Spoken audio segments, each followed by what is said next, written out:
Assalamualaikum warahmatullahi wabarakatuh. Bismillah,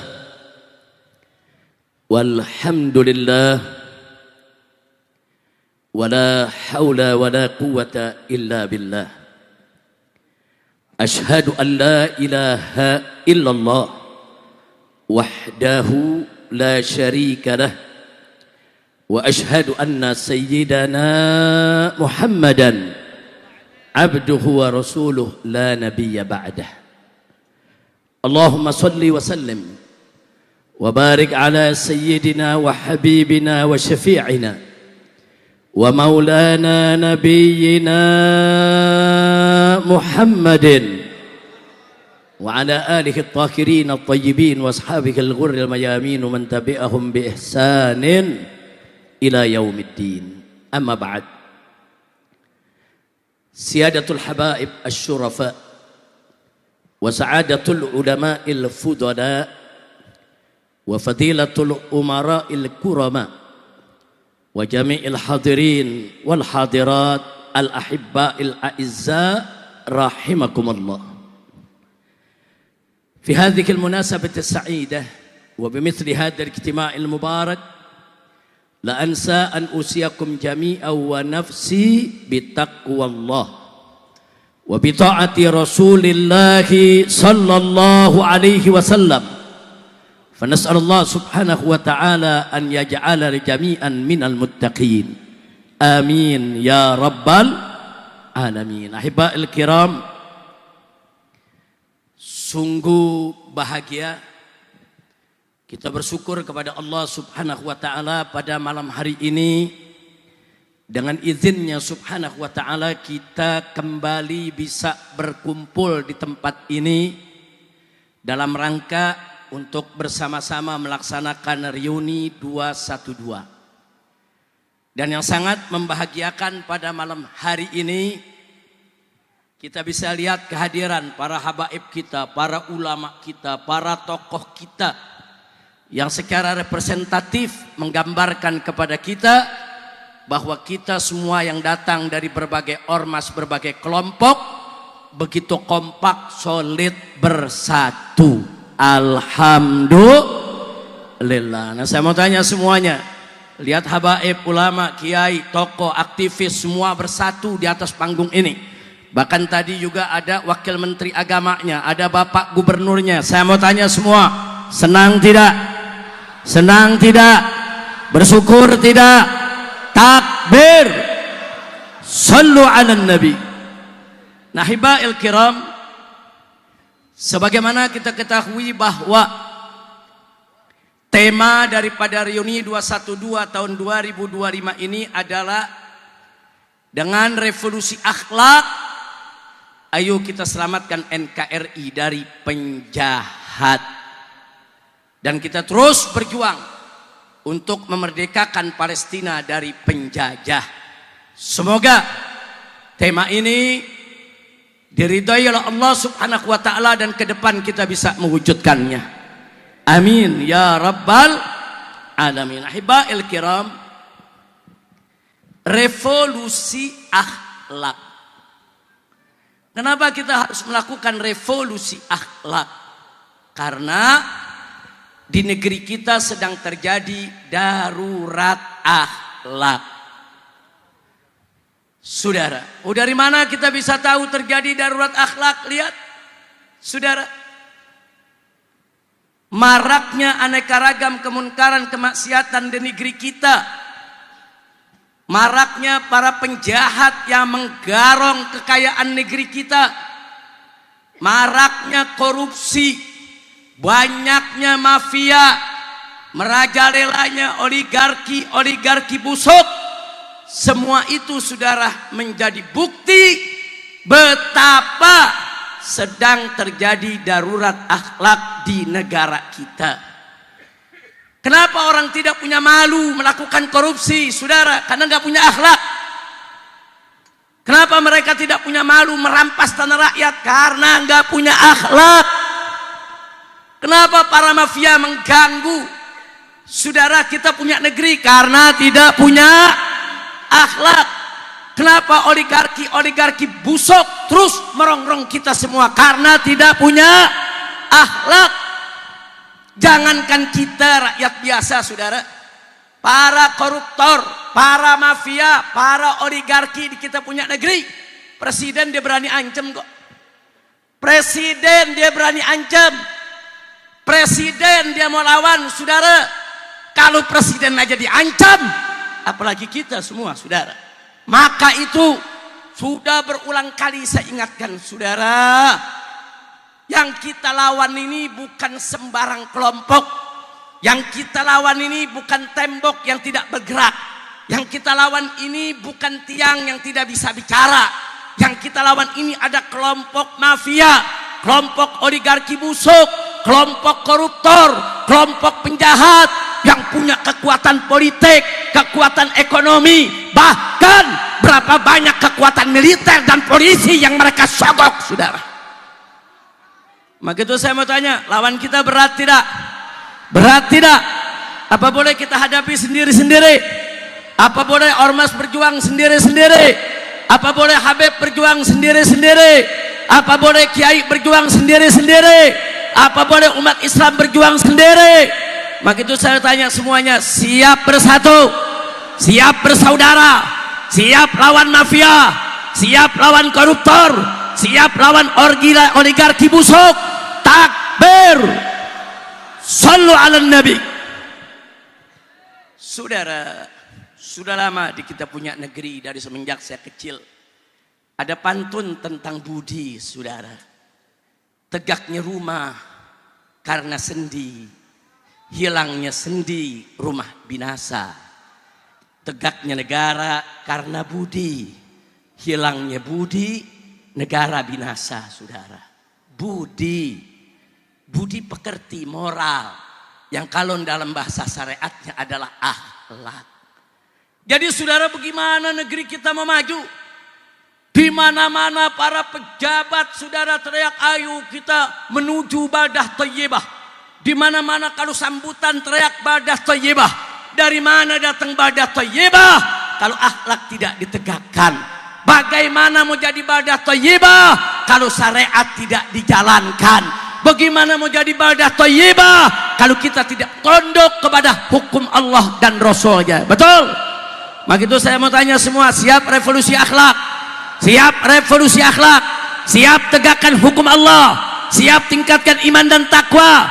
Takbir, sallu ala nabi.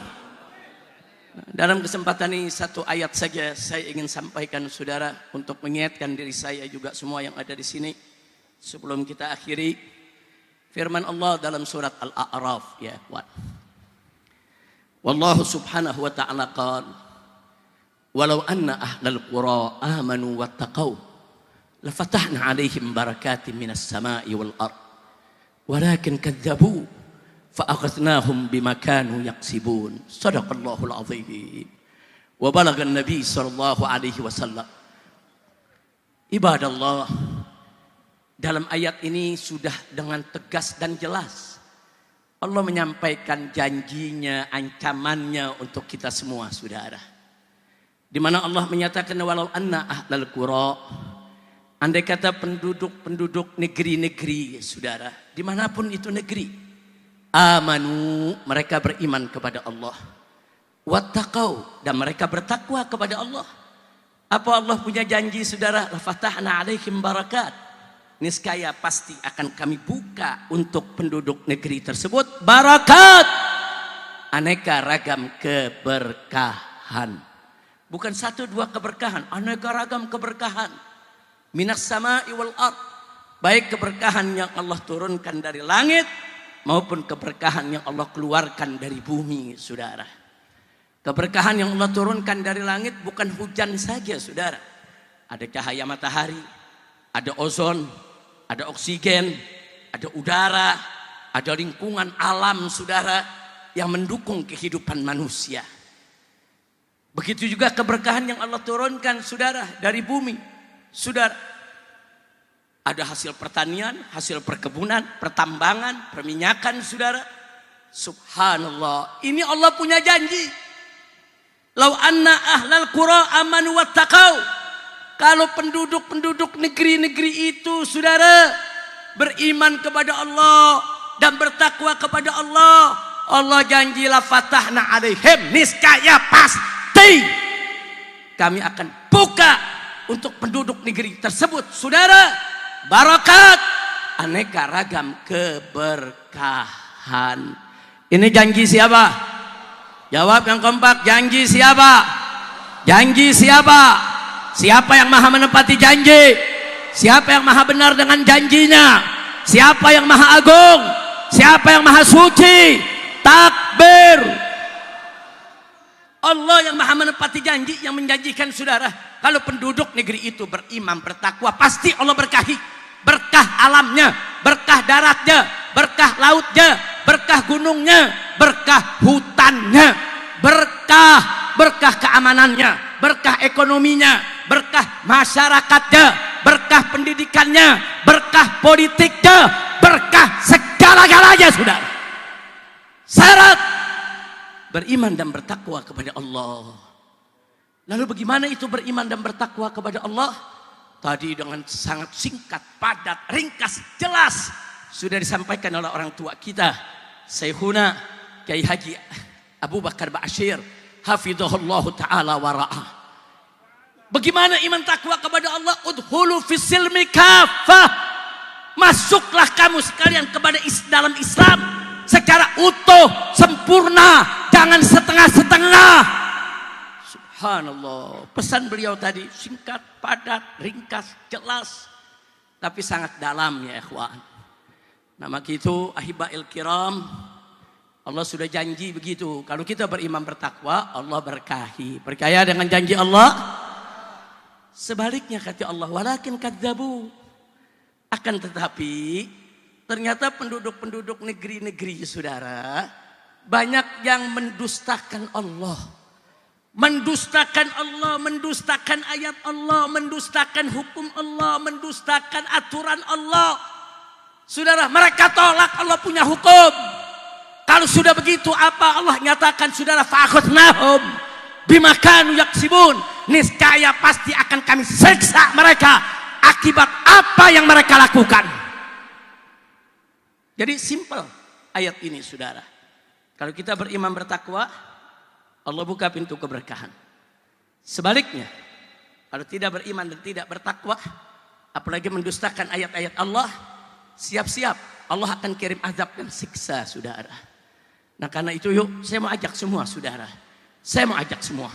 Kalau Indonesia mau berkah, mau jauh dari musibah, mau jauh dari bencana, mau jauh dari bala, mau jauh dari segala kesulitan, ayo mari kita beriman dan bertakwa kepada Allah. Ulamanya wajib beriman bertakwa kepada Allah. Jangan jadi ulama pengkhianat agama, jangan jadi ulama penjual agama, jangan jadi ulama yang menyesatkan umat, saudara. Begitu juga umara, para pemimpin, baik kepala negara maupun kepala daerah, para menteri dan pejabat yang mana saja, wajib untuk bertakwa kepada Allah. Jangan jadi pemimpin yang pendusta. Jangan jadi pemimpin yang kalau bicara bohong, yang kalau janji ingkar, yang kalau dikasih amanat khianat. Jadi pemimpin yang beriman dan bertakwa kepada Allah. Begitu juga kita semua sebagai rakyat, sebagai umat, apapun profesi kita, dimanapun kita berada, ayo kita beriman bertakwa kepada Allah. Insya Allah Indonesia akan menjadi baldah thayyibah. Keberkahan Allah akan limpahkan kepada kita semua kalau kita semua beriman bertakwa kepada Allah. Saya mau tanya sekali lagi, semua siap beriman bertakwa kepada Allah? Siap beriman bertakwa kepada Allah? Siap dirikan sholat? Siap bayarkan zakat? Siap puasa Ramadan? Siap jalankan kewajiban? Siap tinggalkan segala kemaksiatan? Takbir! Sallu ala nabi. Nah begitu para ulama yang menjadi pemimpin umat, yuk kita berikan contoh di tengah-tengah umat. Yuk kita bimbing umat. Kesian, saudara. Umat di mana-mana banyak yang tertindas, umat di mana-mana banyak yang terzolimi, saudara. Sebagaimana tadi diceritakan oleh Dr. Marwan Batubara, perjuangan di PIK 2 Saya ikut turun ke sana, saudara. Ikut ketemu dengan warga-warga yang susah. Kesian, saudara. Tanahnya yang dirampas. Tanahnya yang seenaknya diambil begitu saja. Berapa banyak rakyat kadang-kadang sudah punya sertifikat. Masih bisa diakui oleh orang, saudara. Inna lillahi wa inna ilaihi raji'un. Ada apa di kita punya negeri? Nah maka itu sebelum saya akhiri, saudara. Kita sambut baik. Apa-apa yang sudah diteriakkan oleh Bapak Presiden kita. Tapi kita menginginkan Bapak Presiden kita tidak hanya sekedar bicara, tapi betul-betul serius untuk melakukannya. Bapak Presiden kita sudah teriak di mana-mana. Beliau sudah mendeklarasikan perang lawan koruptor, perang lawan mafia, perang lawan oligarki busuk. Saudara, ya, kalau beliau serius, kita akan lebih serius. Betul? Betul. Bahkan kalau presiden tidak serius pun, kita tetap serius. Kita akan perang lawan mafia, kita akan perang lawan koruptor, kita akan perang lawan oligarki. Takbir. Angkat tangan semua, takbir. Takbir. Sallu ala nabi. Nah, maka itu Bapak Presiden yang sama kita cintai dan kita hormati. Ayo, ayo. Bapak jangan ragu-ragu. Bapak sudah mendeklarasikan untuk perang lawan koruptor, perang lawan mafia, perang lawan oligarki. Kami, para habaib, para ulama, para tokoh, para aktivis, para pimpinan ormas-ormas Islam siap berada di garis paling depan untuk melawan para mafia, para koruptor, dan melawan para oligarki. Betul? Betul. Tapi kita minta presiden harus serius. Presiden tidak boleh omong-omong saja. Presiden betul-betul melaksanakan apa yang sudah dideklarasikan. Betul? Saya mau tanya, kalau presiden serius, saudara dukung tidak? Bela tidak? Siap berjuang bersama presiden? Siap bela presiden? Kalau ada mafia-mafia, oligarki, begitu juga koruptor yang coba ngancem-ngancem presiden, siap ganyang mereka, siap lawan mereka, siap seret mereka di jalanan. Takbir. Sallu ala nabi.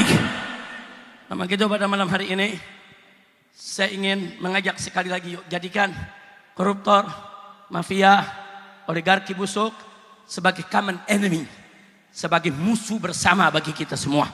Menjadi musuh para habaib, musuh para kiai, musuh para ustadz, musuh para aktivis, dan musuh daripada ormas-ormas Islam, serta musuh dari seluruh rakyat. Betul? Siap lawan mereka? Siap. Takbir. Allahu Akbar. Sallu ala nabi.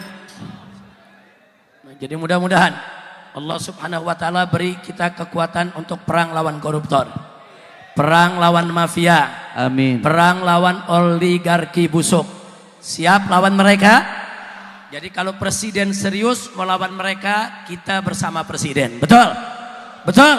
Kalau presiden serius, kita lebih serius. Setuju?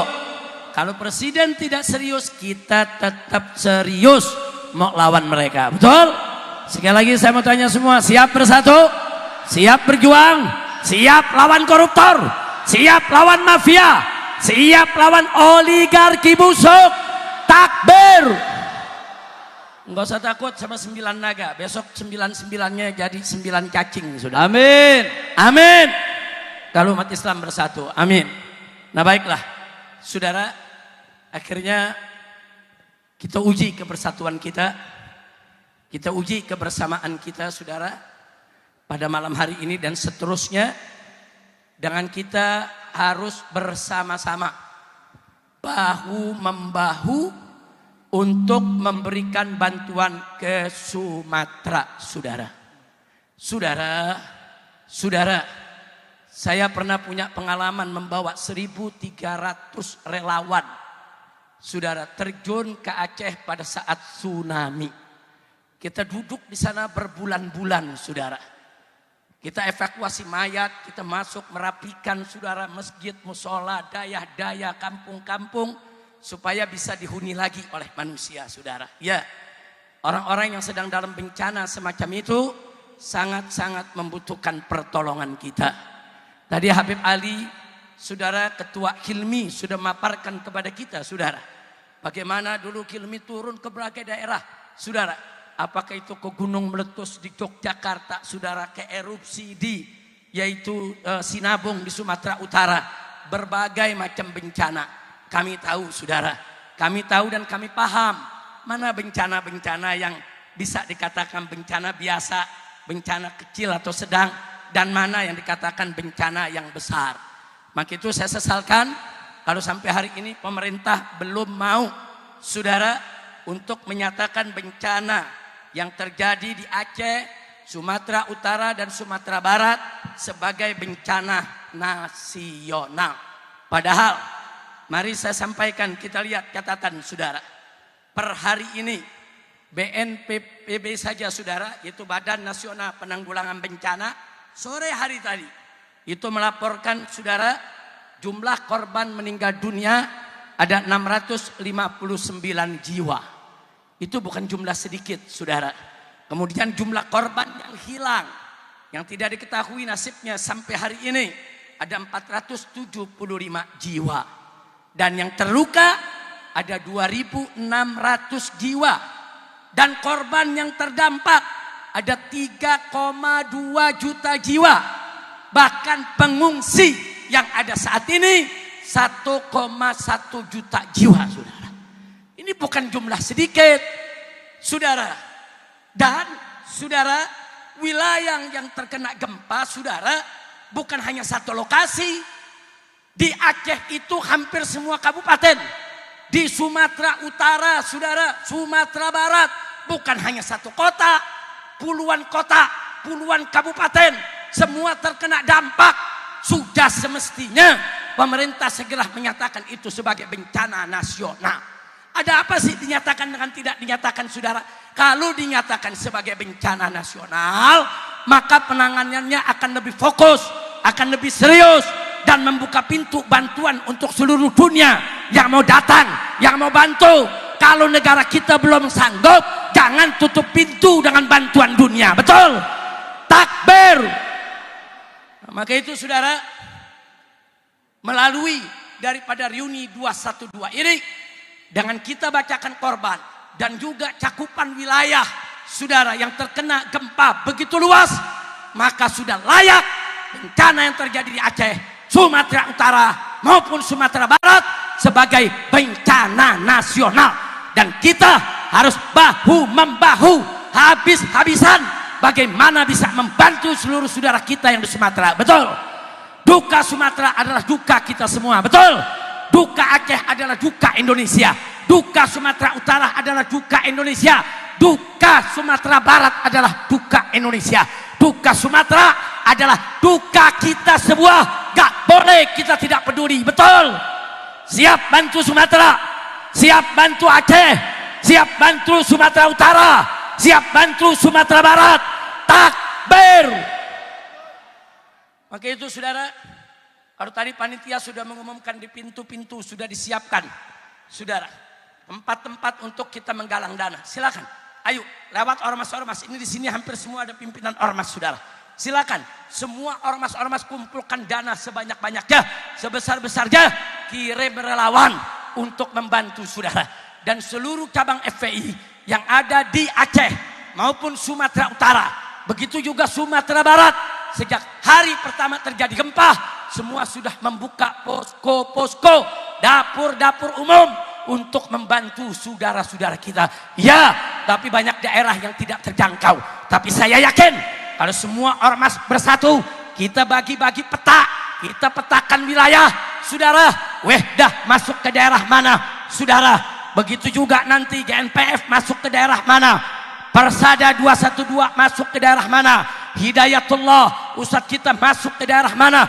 Insya Allah semua bencana yang ada di Sumatera bisa kita atasi bersama. Siap bekerja sama, siap bekerja sama, siap kumpulkan sumbangan dana. Takbir. Maka itu saya kecewa, saya sakit hati saudara. Begitu saya lihat ada netizen-netizen yang gak punya iman saudara, enaknya ngata-ngatain, rasain Aceh kena gempa, rasain Sumatera kena gempa. Apa ini orang gila? Orang yang gak punya otak, orang yang gak punya iman. Duka Sumatera duka kita, duka Aceh duka kita, duka Sumbar duka kita, duka Sumut duka kita, duka Sumatera adalah duka Indonesia. Betul? Begitu saya mau tanya semua yang ada di sini, siap bantu Aceh? Siap bantu Sumatera? Takbir. Sallu ala Nabi. Nah, jadi saya serukan saudara. Begitu juga kepada DPP FPI tadi, Buya Kurtubi sudah mengumumkan setiap cabang-cabang FPI di seluruh pelosok Indonesia wajib mengumpulkan dana. Galang dana sebanyak-banyaknya, sebesar-besarnya, sama-sama kita kirim ke Aceh, Sumatera Utara maupun Sumatera Barat. Kita kerja keras, jangan hanya mengharapkan bantuan dari pemerintah saudara. Ya, kita dukung pemerintah dengan apa yang sudah dilakukan. Kita dukung pemerintah dengan apa yang mau dilakukan. Hanya kita dorong pemerintah segera nyatakan itu sebagai bencana nasional. Nggak usah khawatir kalau dikatakan bencana nasional, negara nggak usah khawatir kalau negara nggak punya duit. Enggak, rakyat akan patungan, negara lain akan datang, kita nggak bakal kekurangan. Betul? Takbir. Tapi memang harus ada kita waspadai. Harus sudah dilakukan pengumuman bencana nasional, ada orang-orang asing datang, ada niatnya baik membantu, tapi ada juga yang niatnya tidak baik. Ada yang niatnya saudara untuk pemurtadan, ada yang niatnya untuk rusak akidah umat. Iya, membuka pintu bagi orang asing juga ada risiko, bukan tidak. Tapi kalau semua ormas Islam bersatu, semua habaib kiai bersatu, semua aktivis bersatu, insya Allah gerakan seperti itu bisa kita bendung saudara. Kita punya pengalaman di Aceh saudara. Di Aceh kita punya pengalaman 2 tahun kita bertahan di Aceh saudara. Berapa banyak kita gagalkan upaya-upaya pemurtadan umat Islam di sana yang dilakukan dengan berbagai macam cara. Insya Allah hal itu nggak usah dikhawatirkan oleh ormas-ormas Islam. Kalau kita bekerja sama, semua bisa kita atasi insya Allah.